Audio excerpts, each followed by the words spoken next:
তোমরা যারা ক্যালকাটা ইউনিভার্সিটির আন্ডারে কলেজের ছাত্রছাত্রী আছো, তোমাদের জন্য আজকের ভিডিওটা খুবই গুরুত্বপূর্ণ। ক্যালকাটা ইউনিভার্সিটির পক্ষ থেকে তোমাদের জন্য আবারও একটি নোটিশ পাবলিশ করলো। তোমরা সাইডে নোটিশটা দেখতে পাচ্ছ।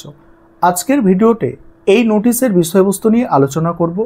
এছাড়া তোমাদের যে বিষয় নিয়ে আলোচনা করব যে পরীক্ষা ক্যালকাটা ইউনিভার্সিটির এত এগিয়ে আসছে কেন এবং এগিয়ে আসার কারণটা কি, পরীক্ষা প্রত্যেকটা সেমিস্টারের পরীক্ষা আগে আগে এগিয়ে আসছে, এর কারণ কি, এটা নিয়েও আলোচনা করব। তোমরা গতকালকে দেখেছো যে ক্যালকাটা ইউনিভার্সিটির পক্ষ থেকে নোটিশ পাবলিশ করে 6 সেমিস্টারের পরীক্ষা 17 তারিখে জুনের শুরু হচ্ছে সেটা জানিয়ে দেওয়া হয়েছে। এবং তোমরা যারা বর্তমানে সিসিএফ সিলেবাস অনুযায়ী 4 সেমিস্টারের ছাত্রছাত্রী আছো, তোমাদের ইন্টারনাল পরীক্ষা কবে থেকে হবে সেটাও কিন্তু তোমাদের জানিয়ে দেওয়া হয়েছে। এবং এই যে নোটিশটা তোমরা সাইডে দেখতে পাচ্ছ, এই নোটিশে কি বলা হয়েছে যে এই মাসের 29 তারিখ অর্থাৎ মে মাসের 29 তারিখ থেকে জুন মাসের 30 তারিখ পর্যন্ত বিভিন্ন কলেজে সামার ভ্যাকেশনের নোটিশ দিয়েছিল, অর্থাৎ সামার ভ্যাকেশন চলবে বলা হয়েছিল।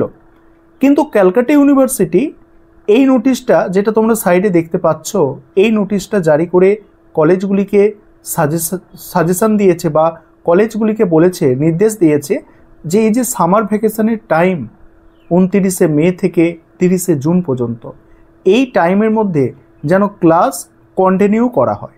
এবার ক্লাস কন্টিনিউ বলতে সামার ভ্যাকেশনটা কিন্তু তুলে দেওয়া হলো, এখানে কিন্তু অনলাইন ক্লাসের কথা কোথাও উল্লেখ নেই।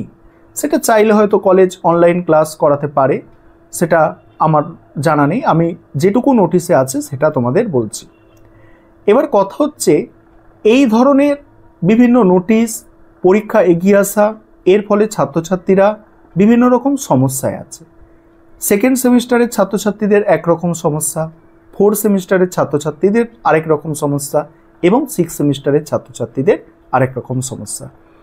ক্যালকাটা ইউনিভার্সিটির যে নতুন সিসিএফ প্যাটার্নে পড়াশোনা চলছে, এখানে একটা তোমাদের নতুন কোর্স যুক্ত হয়েছে।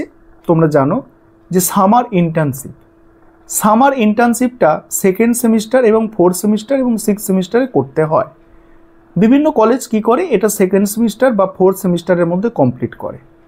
গতকাল আমি যখন ভিডিওটা পোস্ট করি, তারপরেই অনেক ছাত্রছাত্রী কমেন্ট করে জানাচ্ছে, বিশেষ করে 4 সেমিস্টারের ছাত্রছাত্রীরা, যে স্যার আমাদের কলেজে সামার ইন্টার্নশিপ চলছে, আবার এই সামার ইন্টার্নশিপের মধ্যেই আবার আমাদের এই ইন্টারনাল করতে হবে, এবং ইন্টারনাল যখন হয় সাধারণত ইন্টারনাল পরীক্ষার 1 মাসের মধ্যে সেমিস্টারের ফাইনাল পরীক্ষা কিন্তু শুরু হয়ে যায়। তাই এত কম সময়ের মধ্যে কিভাবে আমরা এতটা সিলেবাস কমপ্লিট করতে পারবো, সত্যি একটা ছাত্রছাত্রীদের পক্ষে অনেকটা চাপে। যেমন ধরো 6 সেমিস্টারের স্টুডেন্টরা, 6 সেমিস্টারের অনার্সের স্টুডেন্ট, আমি অনেক স্টুডেন্ট আমার কাছে পড়ে, অনার্সের পলিটিক্যাল সায়েন্স অনার্সের অনেক স্টুডেন্ট আমার কাছে পড়ে 6 সেমিস্টারে। ওদের যেটা ধরা হয়েছিল যে জুন মাসের শেষের দিকে হয়তো পরীক্ষাটা হবে, তেমনভাবেই সিলেবাস এগোনো হচ্ছিল। কিন্তু দেখা যাচ্ছে কি জুন মাসের শেষের মধ্যে পরীক্ষাই কমপ্লিট করে দিচ্ছে ক্যালকাটা ইউনিভার্সিটি। তো তাদের একটা চাপ মানে কি, অতিরিক্ত একটা চাপ, সেগুলোকে পড়তে হবে, পড়ে রিভিশন দিতে হবে। ঠিক একইভাবে সেকেন্ড সেমিস্টারের ছাত্রছাত্রীদের মধ্যেও এইরকম চাপ সৃষ্টি হচ্ছে। এবারে তোমরা স্টুডেন্ট এবং আমিও একজন টিচার, শিক্ষক, আমাদের তো একটা ইউনিভার্সিটির ওপরে কিছু করার বা তেমন কিছু করার আমাদের কোনো সামর্থ্য নেই। আমাদের যেটা করতে হবে, আমাদের সিস্টেম ওয়াইজ পড়ে সিলেবাসটাকে কমপ্লিট করতে হবে। দেখো, যদি সিস্টেম ওয়াইজ পড়া যায় 80% মানে 20% সিলেবাস কভার করেও 80% কোয়েশ্চেনের অ্যান্সার দেওয়া যায়।